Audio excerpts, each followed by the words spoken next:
প্রিয়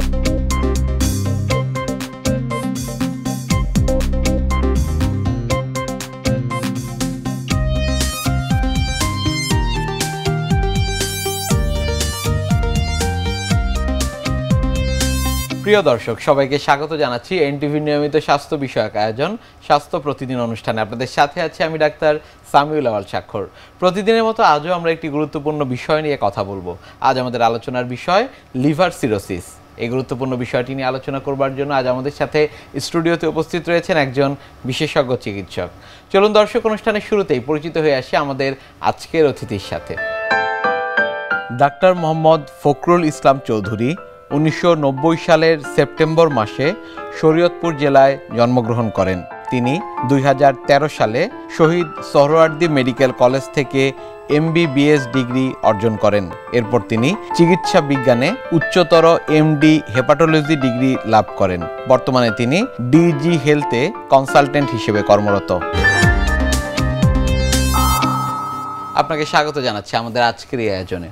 আপনাকেও ধন্যবাদ জানাচ্ছি এবং এনটিভিকেও ধন্যবাদ জানাচ্ছি আমাকে এই অনুষ্ঠানে স্বাগত জানানোর জন্য। স্যার, আজ আমরা খুব গুরুত্বপূর্ণ একটি বিষয় নিয়ে আলোচনা করব, সেটি হচ্ছে লিভার সিরোসিস। একেবারে অনুষ্ঠানের শুরুতে আপনার কাছে যে বিষয়টি জানবা সেটা হচ্ছে লিভার সিরোসিস হয়েছে, এটি আসলে আমরা কখন বলতে পারবো? লিভার সিরোসিস হয়েছে এই জিনিসটা বলাটা এক একজনের পার্সপেক্টিভ থেকে এক এক রকম। যেমন একজন চিকিৎসক হয়তো বা একজন লিভার বিশেষজ্ঞ তিনি যত তাড়াতাড়ি বুঝতে পারবেন কিছু, যেমন রোগী দেখে, এমনকি রোগীর হাত দেখে, রোগীর কিছু ফিজিক্যাল এক্সামিনেশন করে, ইভেন রোগীর কোনো উপসর্গ আসার আগেও কিছু কিছু সাইন সিমটম দেখে এটা বোঝা সম্ভব। লিভার সিরোসিস খুবই একটা মানে কি বলবো যে আসলে অনেক সময় কোনো উপসর্গ ছাড়াই একটা লম্বা দূরের সময়ে মানে স্টেজে চলে যাওয়ার পরে উপসর্গ সৃষ্টি হয়। যখন কম্পেনসেটেড মানে লিভারটা কিছুটা কাজ করছে তখন। সিরোসিসে অনেক সময় উপসর্গ থাকে না। এটা যখন ডিকম্পেনসেটেড সিরোসিস হয়ে যায় তখন রোগীর যে উপসর্গগুলো আসতে পারে, যেমন আমি বলছি পেটে পানি চলে আসতে পারে এবং রোগী রক্তবমি নিয়ে আসতে পারে, এমনকি রোগী অজ্ঞান হয়ে গেছে, রোগীর আগে কোনো উপসর্গ ছিল না, এরকম হতে পারে যে, অথবা রোগী জন্ডিস নিয়েও আসতে পারে। অনেক রোগীরই হেপাটাইটিস বি ভাইরাস আছে এবং তারা সচেতন না। হেপাটাইটিস বি এর প্যাটার্ন সবার ক্ষেত্রে একরকম হবে না। ইভেন একজন আমেরিকান বা ইউরোপিয়ানের যেইভাবে অ্যাগ্রেসিভনেস হবে তার থেকে আমাদের দেশে বা আমাদের এশিয়ান পার্সপেক্টিভে এইটার অ্যাগ্রেসিভনেস ডিফারেন্ট হবে। আপনার যদি হেপাটাইটিস বি ভাইরাস থাকে, আপনার ধরনের আমার যদি হেপাটাইটিস, দুজনের এক হয়তো হবে না। অনেকে দেখছে যে অনেক দিন ধরে হেপাটাইটিস বি আছে, কিছু হচ্ছে না, তারা এক সময় তারা ফলো আপটা ছেড়ে দিচ্ছে। ফলো আপটা ছেড়ে দেওয়ার ফলে একটা সময় যে লিভার সিরোসিস বা কেউ লিভার ক্যান্সার নিয়ে আমাদের কাছে উপস্থিত হচ্ছে। তো যাদের হেপাটাইটিস বি ভাইরাস আছে, যাদের হেপাটাইটিস সি ভাইরাস আছে, এরকম ক্রনিক রোগ আছে, যাদের ফ্যাটি লিভার আছে, তারা অবশ্যই সতর্ক হন, লিভার ডাক্তার দেখান। কারণ এটা মানে liver cirrhosis is a preventable disease.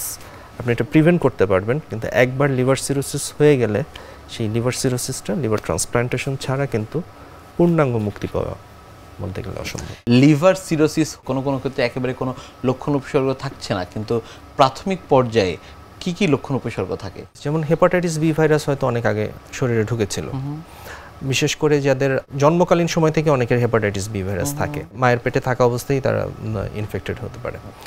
তো হেপাটাইটিস বি ভাইরাস আছে কিন্তু কোনো লক্ষণ নেই, এরকম একটা হতে পারে। ফ্যাটি লিভারের লক্ষণগুলো তো আমরা জানি যে একটা পেশেন্ট, বিশেষ করে যারা ডায়াবেটিস হাইপারটেনসিভ আছে, তাদের অনেক সময় পেটের উপরে ডান পাশে একটু ভারী লাগতে পারে, ব্যথা হতে পারে। আর যখন লিভার সিরোসিস হয়ে গেল তখন দেখা গেল যে রোগীর ওরকম কোনো স্পেসিফিক সিমটম শুরুর দিকে থাকে না, যতদিন কম্পেনসেটেড সিরোসিস থাকে। একটা লম্বা সময়, মান্থস, ইয়ার্স, কয়েক বছর এরকম রোগী হয়তো উপসর্গ বুঝবে না, কিন্তু রোগীর হয়তো একটু দুর্বলতা লাগতে পারে। কিন্তু যতক্ষণ না পর্যন্ত রোগীর পেটে পানি চলে আসছে, রক্তবমি হচ্ছে, বা ক্যান্সারের জন্য পেটে, লিভার ক্যান্সারের জন্য পেটে প্রচণ্ড ব্যথা হচ্ছে, ততক্ষণ পর্যন্ত রোগী হয়তো বুঝতেও পারবে না যে তার লিভার সিরোসিস হয়েছে। চিকিৎসকের কাছে শরণাপন্ন হবার পর আসলে কি দেখে আপনারা নিশ্চিত করবেন যে হ্যাঁ লিভার সিরোসিস হয়েছে? লিভার সিরোসিস কিছু রোগী আমরা আসলে দেখলেই কিছু বোঝা যায়, যে যেমন হচ্ছে ফিজিক্যাল এক্সামিনেশনেই আমরা দেখতে পারি, যেমন হচ্ছে যে আমরা বলি যে হেপাটিক ফেসিস, আমাদের লিভার সিরোসিসের অ্যাডভান্স স্টেজে গেলে মুখমণ্ডলে কিছু চেঞ্জ আসে, হাতে চেঞ্জ আসে, বুকে চেঞ্জ আসে, পেটে চেঞ্জ আসে, এমনকি অন্ডকোষে চেঞ্জ আসে, সব কিছুই কিন্তু চেঞ্জ চলে আসে, আমরা কিছু দেখতে পারি। ওইগুলো তো আমরা ফিজিক্যাল এক্সামিনেশন অবভিয়াস হয়ে যায়, ক্লিনিক্যালি আমরা দেখতে পারি। সেই ক্ষেত্রে আমরা তখন সিরোসিসটাকে আমরা স্টেজিং করি, সিটিপি স্কোর করে সেটা হচ্ছে এ বি সি এরকম আমরা গ্রেডিং করি। এবং সেই সাথে লিভার সিরোসিসের কমপ্লিকেশনগুলো ধরি, যে প্রত্যেক রোগীর একই কমপ্লিকেশন হয় না, কোন কোন কমপ্লিকেশন আছে। যেমন আমরা রোগীর ইনভেস্টিগেশনের যদি আমরা কথা বলি, আমরা সিবিসি করি, লিভার ফাংশন টেস্ট ফুল প্যানেলটা করি, আল্ট্রাসোনোগ্রাম করি। পেটে পানি আসলে আমরা সেই পেটের পানির পরীক্ষা অবশ্যই করি। লিভার সিরোসিস ওই পানির পরীক্ষা দিয়েও কনফার্ম করে ফেলানো যায়। এবং এখানে যদি কোনো ইনফেকশন থাকে, এটা একটা জটিলতা, যেটাকে আমরা বলি এসবিপি, স্পন্টেনিয়াস ব্যাকটেরিয়াল পেরিটোনাইটিস, সেটার উপস্থিতিও হবে।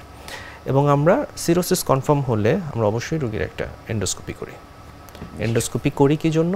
কারণ এই যে বললাম জটিলতাগুলো, আপনাকে আমি বললাম রোগীর রক্তবমি হয়, তো লিভার তো থাকে পেটের ডান পাশে, তো রক্তবমি কেন হচ্ছে? এটার কারণটা হচ্ছে যে লিভারটা সিরোসিস্ট মানে হচ্ছে যে লিভার তো শক্ত হয়ে গেছে। লিভার যে আমাদের যে পোর্টাল ভেইনের যে ফ্লোটা, লিভার দিয়ে যে রক্তের প্রবাহটা যাবে সেটা স্বাভাবিকভাবে যেতে পারছে না, সেই রক্তটা ব্যাকফ্লো হচ্ছে, ব্যাকফ্লো হয়ে রক্তের চাপটা কিন্তু বৃদ্ধি পাচ্ছে।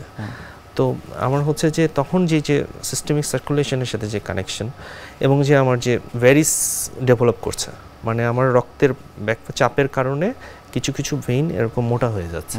এবং এটা সবচেয়ে কমন সাইডটা হচ্ছে আমাদের যে খাদ্যনালীর অংশে, সেইখান থেকে রক্তনালীগুলো ফুলে যাচ্ছে। এই ফুলে যাওয়াটা, এটা যদি ছিঁড়ে যায় তাহলে হচ্ছে রোগীর রক্তবমি শুরু হবে। এবং এইটা হচ্ছে লিভার সিরোসিস রোগীর মৃত্যুর একটা অন্যতম কারণ। তো আমরা অবশ্যই একটা এন্ডোস্কোপি করি এবং আমরা দেখি যে এবং তার ভ্যারিস আছে কিনা, এবং ভ্যারিস থাকলে কোন গ্রেডে আছে, তাকে শুধু ওষুধ দিলেই কাজ হবে কিনা, নাকি তাকে ইমিডিয়েটলি ওইখানে ব্যান্ড পরায় দিতে হবে, এটা আমরা ডিসিশন নিই। এছাড়াও পোর্টাল হাইপারটেনসিভ গ্যাস্ট্রোপ্যাথির কিছু ফিচার থাকে, ওইটা দেখি, ওইখান থেকে ব্লিডিংও হয় মাঝে মধ্যে, এইটা দেখি। এবং এন্ডোস্কোপির বাদ দিয়ে এবং আরেকটা জিনিস আমরা যেটা করি যে সিরোসিসের রোগীর এইচসিসি মানে হেপাটোসেলুলার কার্সিনোমার স্ক্রিনিংটা করে ফেলি। যেমন হচ্ছে ইনিশিয়ালি একটা আল্ট্রাসোনোগ্রাম বা আলফা পেটোপ্রোটিন দিই, এটা রুটিনলি আমরা 6 মাস পর পর লিভার সিরোসিসের রোগীর করে থাকি। ফাইব্রোস্ক্যান পরীক্ষাটি আসলে কেন করা হয়ে থাকে? লিভার সিরোসিসের ক্ষেত্রে আসলে এই পরীক্ষাটি করা হচ্ছে কিনা? ফাইব্রোস্ক্যান আসলে পরীক্ষাটা আসলে কি, ফাইব্রোস্ক্যান আসলে কি বোঝা যায় এবং কেন ফাইব্রোস্ক্যানটা দিন দিন এত জনপ্রিয় হচ্ছে, বা লিভারের ক্ষেত্রে ফাইব্রোস্ক্যানটা কেন হচ্ছে? ফাইব্রোস্ক্যানে কয়েকটা জিনিস প্যারামিটার, বিশেষ করে আমি দুটার কথা বলছি। একটা জিনিস হচ্ছে যে আমার ফ্যাটি লিভারের ক্ষেত্রে, আর হচ্ছে সিরোসিসের ক্ষেত্রে। ফ্যাটি লিভারের ক্ষেত্রে আমরা দেখছি যে ফ্যাট কন্টেন্ট কতটুকু, কোন গ্রেডে লিভারে চর্বি জমা আছে। এবং আরেকটা যেই প্যারামিটার আমরা দেখি, যেটা আমরা কেপিএ বলি, কিলো প্যাসকেলে, সেটা হচ্ছে যে লিভারের স্টিফনেসটা কতটুকু, মানে লিভারটা শক্ত হয়ে যাচ্ছে কিনা। যে কোনো কারণেই হোক, আমি অনেকগুলো কারণ বলছি লিভার সিরোসিসের, যে কোনো কারণেই হোক লিভারে প্রদাহ হতে হতে লিভারটা একসময় শক্ত হয়ে গেলে ফাইব্রোস্ক্যানের মাধ্যমে লিভারের স্টিফনেসটা বোঝা যায়। সেটা কি আর সিরোসিস মানে একটা রেঞ্জের বাইরে গেলে আমরা এটা বলতে পারি যে এটা এমন স্টিফনেস হয়েছে, এটা সিরোটিক রেঞ্জে চলে গেছে। নিশ্চয়ই। এবং সিরোটিক রেঞ্জে চলে গেলে এবং সেই সময় আমরা এটাকে সিরোসিস বলি, বা তার আগের স্টেজগুলা, যেমন আমরা F2 F3 আমরা স্টেজ বলে থাকি, অ্যাডভান্স ফাইব্রোসিস বলে থাকি। লিভার সিরোসিস এর চিকিৎসা পদ্ধতি আসলে কি কি রয়েছে? প্রথম যেই কারণে লিভার সিরোসিসটা হলো সেই কারণটা চিকিৎসা করতে হবে। আমাদের লিভার সিরোসিসের ক্ষেত্রে আমরা যেটা দেখি, লিভার সিরোসিস কনফার্ম করি, লিভার সিরোসিসের জটিলতাগুলো বের করি, যে এই রোগীর কোন কোন জটিলতা আছে এবং এই লিভার সিরোসিসের পিছনে কারণগুলো কি কি। এখন যদি বি ভাইরাস হয়ে থাকে, বি ভাইরাসের চিকিৎসা করতে হবে। যদি সি ভাইরাস হয়ে থাকে, সি ভাইরাসের চিকিৎসা করতে হবে। যদি উইলসন ডিজিজ, অটোইমিউন হেপাটাইটিস হয়ে থাকে, সেটা চিকিৎসা করতে হবে। এটা একটা কারণ। এখন লিভার সিরোসিসের প্রোগ্রেশন যেন আরও ফার্দার না হয়, সেই জন্য কিছু ডিজিজ মডিফাইং এজেন্ট আছে, এবং যেটার জন্য জটিলতাগুলো কমানোর জন্য আমরা যে চিকিৎসাগুলো করছি, আমাদের যেমন হচ্ছে পেটে পানি চলে আসছে, এইটারও স্টেজ আছে অনেকগুলো। এইটার কোন স্টেজে কতটুকু কীভাবে ওষুধ দিব, কীভাবে ওষুধটা আমরা বাড়াবো। গ্রামেগঞ্জে যে পেটে পানি আসছে, একটা পানি কমানোর একটা ওষুধ দিয়ে দিল, হ্যাঁ ইনিশিয়ালি একটু পানি কমে গেল, বাট এটা তো না। এটা হচ্ছে যে এটার সাথে সাথে কী কী জটিলতা, এবং এই যে আমরা যে অ্যাসাইটিস বলছি, পেটে পানি, তার গ্রেডটা কি, তার চিকিৎসাটা কি হবে। একটা পর্যায়ে দেখা যাবে যে এইটার কোনোভাবেই হাইয়েস্ট ডোজেও ওষুধ দিয়েও আমরা কন্ট্রোল করতে পারবো না, সেই ক্ষেত্রে তারপরের পদ্ধতি কি। তারপর হচ্ছে যে আমাদের রক্তবমির কমানোর বা ওই চাপটা কমানোর জন্য আমরা নন সিলেক্টিভ বেটা ব্লকার, সেটা ডোজ এবং সেটা রেগুলার অ্যাডজাস্টমেন্টের ব্যাপার আছে, এবং সেটা যখন ওষুধে কাজ হবে না বা ওষুধ দেওয়া যাবে না কিছু কিছু রোগীর ক্ষেত্রে, বিশেষ করে যাদের শ্বাসকষ্ট আছে বা আছে, বা যাদের ভ্যারিক্সে যেমন একটু আগে যেটা বললাম যে রেড সাইন সহ থাকে, আমরা তখন ইমিডিয়েটলি আমরা ব্যান্ডিংটা করে দিই। এই একটা জিনিস। তার হেপাটিক এনকেফালোপ্যাথি আছে কি না, থাকলে সেটার ম্যানেজমেন্ট, সেটা কি কারণে হলো সেইটার ম্যানেজমেন্ট। তারপর হচ্ছে যে পেটে পানির কথা বললাম, এখানে ইনফেকশন আছে কি না, রোগীর হাইপোনেট্রেমি আছে কি না, মানে লবণে পরিমাণ সোডিয়াম কমে যাচ্ছে কি না, এই জিনিসগুলো আমরা দেখি। এগুলো প্রত্যেকটা আলাদা আলাদা চিকিৎসা আছে। এবং একটা পর্যায়ে যদি দেখা যায় যে অন্য কোনো জটিলতা, যেমন আমরা বলি যে সিরোসিসের রোগী হঠাৎ ক্রিয়েটিনিন বাড়া শুরু করছে, সেটা আমরা আমাদের একটা ডায়াগনস্টিক টুল আছে, আমরা একটা অ্যাপ্রোচ আছে, সেখানে আমরা দেখি যে এটা হেপাটোরেনাল সিনড্রোম কিনা, সেটা আমরা দেখি। এছাড়াও লিভারের জটিলতা যেটা বললাম যে হেপাটোসেলুলার কার্সিনোমা হচ্ছে কিনা, সেটা আমাদের খেয়াল রাখতে হবে। এবং হচ্ছে আরও কিছু জটিলতা আছে, যেমন আমরা বলি হেপাটোপালমোনারি সিনড্রোম কিংবা সিরোটিক কার্ডিওমায়োপ্যাথি, এইগুলোর লক্ষণ থাকলে আমরা সেই অনুযায়ী আমরা অ্যাপ্রোচ ওয়াইজ আমরা আগাবো। বাট একবার ডিকম্পেনসেটেড সিরোসিস হয়ে গেলে আসলে হ্যাঁ, এখন একটা আসছে যে পেটের পানি কমায় ফেলানো যায়, রক্তবমির উইথ মেডিকেশন আমরা কন্ট্রোলে রাখতে পারি। বাট যখন রোগী সিরোসিস প্রোগ্রেসিভ হবে, যখন একটা স্টেজের পরে চলে যাবে, আমরা রোগীদের অ্যাডভাইস করবো যে লিভার ট্রান্সপ্লান্টেশনের জন্য। নিশ্চয়ই। আর একটা জিনিস, লিভার ট্রান্সপ্লান্টেশনের আগে যেটা বাংলাদেশে কয়েকটা কেস অলরেডি হয়েছে, সেটা আমরা বলছি টিপস, ট্রান্সজুগুলার ইন্টারহেপাটিক পোর্টোসিস্টেমিক শান্টিং। এইটা হচ্ছে যে বারবার রক্তবমি হচ্ছে বা কোনোভাবে পেটের পানি কমানো যাচ্ছে না, যে যাদের রোগীর ইন্ডিকেশন আছে এবং যাদের করা যাবে, কোনো কন্ট্রাইন্ডিকেশন নেই, তাদের ক্ষেত্রে এই রোগীগুলো উপকার পাবে যারা লিভার ট্রান্সপ্লান্ট করতে পারে। লিভার ট্রান্সপ্লান্টের বিষয়গুলো নিয়ে আপনার কাছ থেকে আমরা জানবো, তবে তার আগে আমাদের এই অনুষ্ঠানের একটি নিয়মিত সেগমেন্ট হচ্ছে বিভিন্ন খাদ্যের পুষ্টি গুণাগুণ সম্পর্কে আমাদের দর্শকদের জানিয়ে দেয়া। প্রিয় দর্শক, দেখছেন স্বাস্থ্য প্রতিদিন। কথা হচ্ছিল খুব গুরুত্বপূর্ণ একটি বিষয়, লিভার সিরোসিস নিয়ে। অনুষ্ঠানের পর্যায়ে দেখে নেব বিভিন্ন খাদ্যের পুষ্টি গুণাগুণ সম্পর্কে আমাদের পুষ্টিবিদের কাছ থেকে। আমাদের শরীরের একটি প্রধান অংশ আমরা বলতে পারি, যেটা হচ্ছে লিভার, যেটার মাধ্যমে কিন্তু আমাদের শরীরে অনেক কিছু কার্য সাধন হয়ে থাকে। তাই আমাদের এই লিভার যদি আমরা ভালো রাখতে পারি, আমরা অনেক ভালো থাকব। আর যদি আমাদের এই লিভারটা কোনো কারণে যদি সমস্যা তৈরি করে ফেলে, যেমন ফ্যাটি লিভার, লিভার সিরোসিস বা অন্যান্য খারাপ পর্যায়ে যদি চলে যাই, তখন কিন্তু আমরা অনেক খারাপ দিকটা ফেস করে থাকি। এবং এই লিভারকে ভালো রাখতে পারি আমরা কিন্তু দুটি মাধ্যমে, একটি হচ্ছে গুড ফুড হ্যাবিট, আরেকটা হচ্ছে আমাদের লাইফস্টাইল। লাইফস্টাইলের কথা এজন্য বলছি যে আমরা যদি আমাদের শারীরিক যেই খাবারের যেই প্রয়োজনীয়তা সেটিকে ঠিক রাখা, পাশাপাশি যে শারীরিক পরিশ্রম বা এক্সারসাইজ বা আমাদের পর্যাপ্ত ঘুম, এগুলো কিন্তু আমাদের লিভার ভালো রাখার মধ্যে পড়ে যায়। আমরা যদি প্রতিদিন পুষ্টিকর খাবার খাওয়ার পাশাপাশি একটু নিয়মিত এক্সারসাইজ বা হাঁটাহাঁটি করি, তাহলে কিন্তু আমাদের লিভারটা অনেক ভালো থাকবে। সবার প্রথমে আমি বলতে চাই যে লিভারটাকে ভালো রাখতে গেলে আপনাকে পরিমিত ক্যালোরি গ্রহণ করতে হবে। আমাদের প্রত্যেকটি মানুষেরই কিন্তু প্রতিদিন একটি ক্যালোরি চাহিদা রয়েছে এবং সেটি নির্ভর করে তার বিএমআর বা বিএমআইয়ের উপরে। একজন মানুষ যদি তার আদর্শ ওজন এবং উচ্চতা নিয়ে থাকে, তাহলে কিন্তু তার যে আমরা বিএমআই বলে থাকি, সেটা কিন্তু 19 বা 18.5 থেকে 24.5 এর মধ্যে। এখন এর মধ্যে যদি আমরা বিএমআই রেখে আমরা ক্যালোরিটাকে নির্ধারণ করে থাকি, তাহলে আমরা বুঝবো যে আমরা একটা পরিমিত খাবার খাচ্ছি। সবসময় মনে রাখবেন, যে কোনো খাবার, সেটি কার্বোহাইড্রেট হোক বা প্রোটিন হোক বা যে ফ্যাট হোক, আমরা যদি অতিরিক্ত গ্রহণ করে থাকি, তাহলে অতিরিক্ত সেই খাবারটি কিন্তু আমাদের লিভার সেটাকে কিন্তু স্টোর করে ফেলে গ্লাইকোজেন হিসেবে। এবং যখন আমাদের লিভারটা সেই ফ্যাটটাকে স্টোর করাটা অতিরিক্ত পর্যায়ে বাড়িয়ে দেয়, 10% পর্যন্ত যখন বাড়িয়ে ফেলছে, তখন কিন্তু আমরা বলছি লিভারে কিন্তু সমস্যা হচ্ছে, মানে ফ্যাটি লিভার হচ্ছে। এবং এই ফ্যাটি লিভারের কারণে কিন্তু আমাদের অন্যান্য অনেক রোগগুলো কিন্তু হতে পারে। তাই মনে রাখতে হবে যে লিভারটাকে যদি আমরা ভালো রাখতে চাই, তাহলে প্রথম যে কাজটি যেটা করতে হবে, সেটা আমাদের ক্যালোরিটাকে ঠিক করতে হবে। আমাদের ক্যালোরি ঠিক করার পরে আমাদের চেষ্টা করতে হবে প্রতিদিন সুষম খাবার গ্রহণ করার জন্য। সুষম খাবার বলতে আমরা খাদ্যের 6টি গ্রুপকে বিদ্যমান করা বোঝায়। এটির মানে হলো, আপনি সারাদিন যদি কার্বোহাইড্রেট জাতীয় খাবার বেশি করে খান, তাহলে কিন্তু আপনার লিভারে সমস্যা হতে পারে।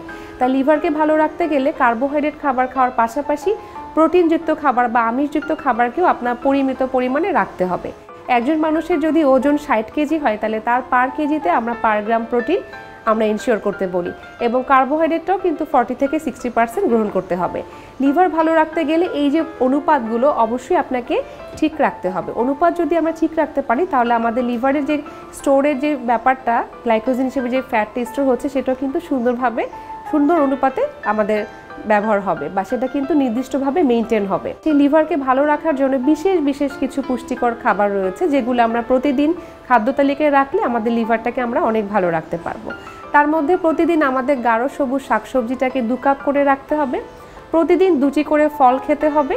বাদামটি আমাদের লিভারের জন্য খুব ভালো একটি উপাদান। বাদামের মধ্যে ওমেগা 3 এবং ওমেগা 6 থাকে, যেটির মধ্যে ইপি এবং ডিএইচএ রয়েছে, যেটা কিন্তু আমাদের শরীরে কিন্তু খুব ভালো উপকার করে এবং লিভারটাকেও ভালো রাখছে।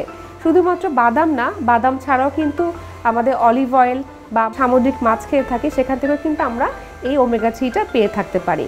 তাই লিভারকে ভালো রাখার জন্য কিন্তু প্রতিদিন খাদ্য তালিকায় সামুদ্রিক মাছ না হলেও আমাদের ফ্যাটি ফিশ এবং আমাদের বাদাম এবং রান্নায় ভালো তেল ব্যবহার করতে হবে। পাশাপাশি চেষ্টা করতে হবে যে প্রতিদিন কিছু অ্যান্টিঅক্সিডেন্ট সমৃদ্ধ খাবার খাওয়ার জন্য, যেমন টক দই আছে, ভিটামিন ই সমৃদ্ধ খাবারগুলো খেতে হবে। আমাদের যেই প্রতিদিন যে খাবারের অভ্যাস, সেখানে একটু ফল রাখার মধ্যে আমরা আপেল, কমলা, মালটা এগুলো রাখতে পারি। সবজির মধ্যে কিন্তু আমরা টমেটো, বিটরুট, গাজর, তারপর আমাদের পালং শাক, এগুলো কিন্তু আমরা খাদ্য তালিকায় অনায়াসে রাখতে পারি, যেগুলোর মধ্যে কিন্তু রয়েছে পটাশিয়াম ছাড়াও ভিটামিন এ, বিটা ক্যারোটিন এবং ভিটামিন সি, যেগুলো কিন্তু আমাদের লিভারকেও কিন্তু অনেক বেশি ভালো রাখতে পারে।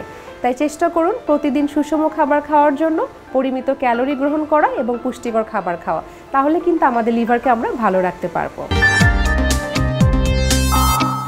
লিভার ট্রান্সপ্লান্ট এর মাধ্যমে আসলে একেবারে আগের যে স্বাভাবিক অবস্থা সেই অবস্থায় ফেরত আসা সম্ভব কিনা? লিভার ট্রান্সপ্ল্যান্টে রোগীর দেখতে হবে যে রোগীর ইন্ডিকেশন আছে কিনা এবং কোনো কন্ট্রাইন্ডিকেশন নেই। যদি কন্ট্রাইন্ডিকেশন যদি না থাকে তাহলে লিভার ট্রান্সপ্ল্যান্টের মাধ্যমে রোগী স্বাভাবিক অবস্থায় ফিরে আসা সম্ভব। অনেক ধন্যবাদ আপনাকে আমাদের আজকের এই অনুষ্ঠানে আসবার জন্য। আপনাকে অনেক ধন্যবাদ, এনটিভিকে ধন্যবাদ, সকল দর্শক শুভানুধ্যায়ীকে জানাই ধন্যবাদ। বিশ্বের যে কোনো প্রান্ত থেকে যে কোনো সময় আপনাদের পছন্দের অনুষ্ঠান স্বাস্থ্য প্রতিদিন দেখতে ভিজিট করুন আমাদের পূর্ণাঙ্গ ওয়েব পোর্টাল www.ntvbd.com এ। এছাড়া এনটিভি সব জনপ্রিয় অনুষ্ঠান ও খবরের আপডেট পেতে ভিজিট করুন আমাদের ইউটিউব চ্যানেল ও ভেরিফাইড ফেসবুক পেজে। আজ এখানেই শেষ করছি, আগামীতে আবারও দেখা হবে। সে পর্যন্ত আপনারা সবাই ভালো থাকুন, সুস্থ থাকুন, এনটিভির সাথেই থাকুন। আল্লাহ হাফেজ।